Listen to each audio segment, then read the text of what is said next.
নমস্কার বন্ধুরা, আপনারা সবাই কেমন আছেন? আশা করি ভালো আছেন। তো আবারও চলে আসলাম আপনাদের সামনে কিছু নতুন কোনো ভিডিও নিয়ে। তো বন্ধুরা, এই যে দেখতে পাচ্ছেন, আমি সত্যি নিজেও ভেবে অবাক হয়ে যাই যে গত 2 মাসে আমার সেই ছোট্ট চুলটা কি তাড়াতাড়ি লম্বা হয়ে গেল। সত্যি শ্যাম্পুটির প্রচণ্ড গুণ আছে, আর তার সঙ্গে নিজেরও চুলের যত্ন নিতে হয়। সত্যি কথা বলতে আমি কিন্তু খুব যে যত্ন করি তা কিন্তু নয়, কিন্তু সামান্য যেইটুকুনি করি, আর পুরোটা ক্রেডিটটা হচ্ছে শ্যাম্পুটার মধ্যে সত্যিই জাদু আছে। তো তোমরা যারা এখনও পর্যন্ত শ্যাম্পুটা ইউজ করোনি অবশ্যই ইউজ করে নিও। আর এদিকে দেখো, চুলে হালকা জট পেকেছিল, এই জটটা ছাড়ানোর জন্য আপনারা শুকনো অবস্থায় জট ছাড়াতে যাবেন না, তাহলে প্রচণ্ড পরিমাণে চুল উঠবে। আপনারা এই গরমে কি করবেন, একটু তেল মেখে নেবেন, আর তারপরে মাথা ঘষার আগেও একটু তেল মেখে নেবেন বা আগের দিন তেল মেখে নেবেন। দেখবেন মাথা ঘষার পরে চুলটা কতটা সিল্কি ও সফট থাকে। আমি তো তাই করি। তো আপনারাও এইভাবেই প্রসেসটা ফলো করবেন। আর সত্যি কথা বলতে আমার ভীষণ আনন্দ হচ্ছে এটা ভেবে যে আমার বিয়ের আগে ঠিক এরকমই লম্বা চুল ছিল, আর আমি যে সেটা আবারও ফিরে পাবো সত্যি আমি ভাবিনি। আমি তো ভেবেছিলাম আমার চুলটা বড়ই হব না।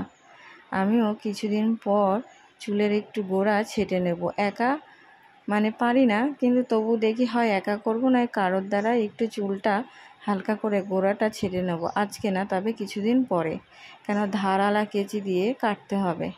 আর এদিকে দেখো, আমিও তেলটা হালকা করে মেখে নিচ্ছি। আগেও জানো তো আমি তেল মাখতাম না, ভালো লাগতো না, কিন্তু এখন কেন জানি না মনে হয় যে আমরা যেরকম খিদে পেলে ভাত খাই, জল খাই, খাবার খাই, তাহলে চুলদেরও কিছু খাদ্য খেতে দিতে হবে।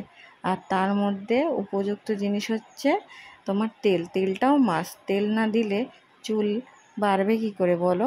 ওর জন্য তোমরাও কিন্তু, যারা একদমই তেল মাখতে পছন্দ করো না, অনেকেই আছে কিন্তু একটু হলেও তেল দেবে মাথায়, নাই ভাবছো যে তেল দেবে না, শ্যাম্পু করবে না ঠিক মতন, এদিকে চুল বড় হবে, তা কিন্তু নয়। প্রত্যেকটা জিনিসের নিয়ম থাকে। তো তোমরাও ঠিক এইভাবেই করবে।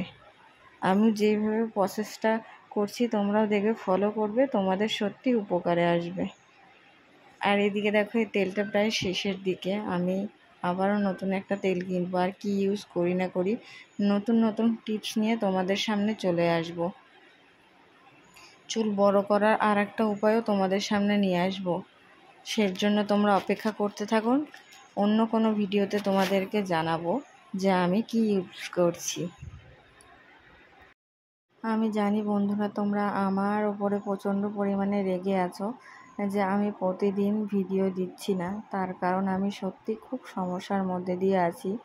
তোমরা এই ভিডিওর শুরুতে যেমন দেখেছো, শেষটাও দেখবে, তাহলে বুঝতে পারবে আমি কতটা পরিমাণে ব্যস্ত আছি। আর মিথ্যে কথা আমি একদমই বলছি না। সংসার মানেই তো মানুষের চাপ, অনেক কিছুই থাকে, আর সেটাও আমার মধ্যে এখন এসেছে। আমি এতদিন বুঝতে পারিনি, কিন্তু যত দিন যাচ্ছে চাপের পর চাপ বেড়েই যাচ্ছে। এরপরে তো চাপের আরও শেষই থাকবে না। তো তার মধ্যে দিয়ে যতটা পারি ঠিক রাখার চেষ্টা করি। আর এর থেকে আরও যদি ঠিক মতন যদি চুলের যত্ন নিতে পারি প্রতিনিয়ত, হ্যাঁ, তাহলে দেখবে এই চুল আরও সুন্দর হবে। আমার তো ভীষণ ইচ্ছা চুলটা আমার অনেকটাই লম্বা করব। এখন যেমন এরকমটা আছে, এরপরে হচ্ছে চুলটা আমি পুরো পা সমান করার ইচ্ছা আছে, কিন্তু জানি না হবে কি না। আর দেখতে পাচ্ছ, এই যে তেল মাখার পরে চুলটা কীরকম হয়ে গেছে, কিন্তু এটা যখন শ্যাম্পু করব পুরো চুল একেবারে যেরকম ঘন সেরকম সফট, আর সেরকম পুরো স্ট্রেটের মতন লাগবে। আমার তো ছোটোবেলা থেকেই চুলটা এরকম সমান, যেই দেখতো সেই ভাবতুকে আমি স্ট্রেট করেছি, কিন্তু দেখো আমার আর টাকা খরচা করে চুল আর স্ট্রেট করতে হবে না। তোমরা অনেকে বিশ্বাস করতেই পারো যে হয়তো এরকম নকল চুল দেখাচ্ছে, কিন্তু না, এর জন্য একটু পিছন ঘুরে চুল আসলে তোমাদেরকে দেখাচ্ছি। আর তোমাদের আবারও আর একটা টিপস শেয়ার করব যে উকুনের হাত থেকে বাঁচতে গেলে তোমরা কি কি ইউজ করতে পারো, সেটা আমিও করব, আর তোমরাও সেটাকে ফলো করে ব্যবহার করে দেখবে তোমরা 100% গ্যারান্টি তোমরা ভালো ফল পাবে। যেরকমটা আমি পাচ্ছি তোমরাও পাবে। এখন যা প্রচণ্ড পরিমাণে গরম হয়েছে, বড় যাদের মাথায় চুল আছে উকুন তো হতেই পারে, এমন না যে হচ্ছে উকুন হতে পারে না। বড় চুল, তারপরে যা গরম পড়েছে, ঘেমে যায়, লম্বা চুলেই যত বাসা বাঁধে, ওর জন্যই সে উকুন কিভাবে ছাড়াবো সেটাও তোমাদেরকে শেয়ার করব। তোমরা যদি এই সম্পর্কে জানতে চাও অবশ্যই কমেন্টে জানাবে। আর তোমরা আমাকে কমেন্টে জানাবে তোমরা মানে কি ভিডিও দিলে তোমাদের ভালো লাগবে, কেমন ভিডিও চাই, তোমরা অবশ্যই কিন্তু কমেন্টে জানাতে ভুলবে না। আর এদিকে দেখো আমি একা একা যতটা পারছি ততটা আছড়াচ্ছি। আমি নিজেও মাঝে মাঝে চুল দেখে অবাক হয়ে যাই যে কতটাই না ছোট ছিল, পুরো মানে কাঁধ সমান, সেখান থেকে অন্তত কোমর অবধি তো এসেছে। আর এইদিকে দেখো আবারও চলে আসলাম, এখন বাজে রাত 12:30। এই যে দেখছো আমি হচ্ছে কাজ করছি, কারণ সংসারের কাজের সাথে সাথে নিজের খেয়াল রাখার সাথে সাথেও আরও আমাকে এক্সট্রা কাজ করতে হয়। এটা হচ্ছে আমার হাতের কাজ, আমি বাড়িতে সেলাইয়ের কাজ করি, তো সেই নিয়ে প্রচণ্ড পরিমাণে ব্যস্ত হয়ে গেছি। যেহেতু এখন হচ্ছে মালের সিজন, সেজন্য সেগুলো করতে হচ্ছে, তাই করছি। এর পেছনে এতটা সময় দিতে হচ্ছে তোমাদেরকে কি বলবো, যে নিজের সেইভাবে খেয়াল রাখাও হচ্ছে না, যে ঠিক মতন খাওয়া বলো বা আরও যত্ন বলো। আমি ভাবি যে তোমাদেরকে প্রতিনিয়ত সব কিছুই শেয়ার করব, ডেলি ব্লগ শেয়ার করব, কিন্তু এই কাজের জন্য একদমই হচ্ছে না। আমরা তো মধ্যবিত্ত, আমাদের অনেক কিছুই নিয়ে চলতে হয়, ভালো মন্দ খারাপ, আর তারপরে কাজও করতে হয়। যে না কাজ করব না, বসে থাকবো, সেরকমটা ভাবলে হয় না, আমাদেরকে কাজ করতে হবে। আর সত্যি কথা বলতে আমি কাজ করতে ভীষণ ভালোবাসি। হ্যাঁ, তোমার হচ্ছে মানে এরকম ধরনের কাজ, কোনো সেলাইয়ের কাজ তো ভীষণ ভালোবাসি, যে কাজ করতে পারলে নিজের মনও ভালো থাকবে, শরীরও ভালো থাকবে, আর কিছু টাকাও হবে। কারণ নিজের উপার্জন করা সত্যিই খুব প্রয়োজন, একার উপরে হয় না। আর দুজনে মিলে দেখবা কাজ করলে কোনো কিছু মনেই হয় না, বেশ ভালো লাগে।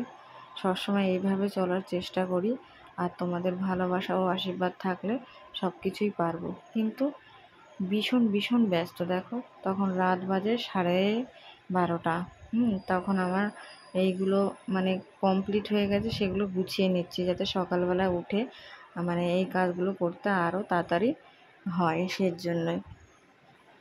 তো এখন হচ্ছে বিষয়টা, আমি ঠিক এই কাজটার জন্যই তোমাদেরকে আমি একেবারে সময় দিতে পারি না। অনেকেই হয়তো এটা মনে করে যে আমি বাড়িতে কি এমন করি যে ঠিক মতন ভিডিও দেখি না বা কারোর মেসেজ দিতে ভুলে যায়, তো তাই সবারই সব রকমের কাজ থেকে সবাই ব্যস্ত থাকে, আমি যে একা থাকি তা না। কিন্তু এই কাজটা আমার এত পরিমাণে ব্যস্ত, মানে কি বলবো, আগে যেরকম ভিডিওতে প্রতিনিয়ত দেখতে যে ঘরের পেছনে সময় দিতাম, এখন সেটাও ঠিকভাবে হচ্ছে না। যেটা আর কি প্রতিদিন হতো আর কি, ঘরেরকে সময় দিতাম, মানে ঘর সাজাতাম বা ঘর পরিষ্কার করতাম, এখনও করি, কিন্তু ওই প্রতিদিন সেটা হয় না, হয়তো একদিন ছাড়া ছাড়া এরকম হয়। আর সেজন্য ভিডিও করতেও পারি না, যে ভিডিও কখন করব আর কখন তোমাদেরকে শেয়ার করব। তাই এখন যা পাচ্ছি সপ্তাহে একটা বা দুটো যা পাচ্ছি, বা হয়তো 2 সপ্তাহ লেগেছে, সেইভাবেই তোমাদেরকে শেয়ার করছি। তাই এখন আমি এই মুহূর্তে এই কাজ নিয়েই ব্যস্ত আছি। কেন অনেকটাই সমস্যার মধ্যে দিয়ে যাচ্ছে, তার জন্যই পাচ্ছি না। কিন্তু দেখো তাও মানুষকে এখন বোঝে না, মানুষ শুধু মানুষকে কীভাবে বদনাম করবে, কিভাবে খারাপ করবে, সেজন্যই উঠে লেগেছে। আর আমি একটা জিনিস বুঝলাম, যখন খারাপ সময় যায় তখন ভালো বন্ধুকেও পাওয়া যায় না। আর এখনকার যুগে ভালো বলতে কেউ নেই, সবাই যে যার স্বার্থ নিয়ে থাকে। সেজন্য আমিও ঠিক করেছি, আমিও আর কারোর পাশে থাকবো না, কাউকে অন্ধের মতন বিশ্বাস করব না, কেন মানুষ হচ্ছেই বেঈমান, ঠিক আছে? তাই যতদিন বাঁচবো, উপরে যদি ভগবান থাকে, আমি যদি সৎ হয়ে থাকি, তাহলে ঠিক আমার দিকে মুখ চেয়ে তাকাবে।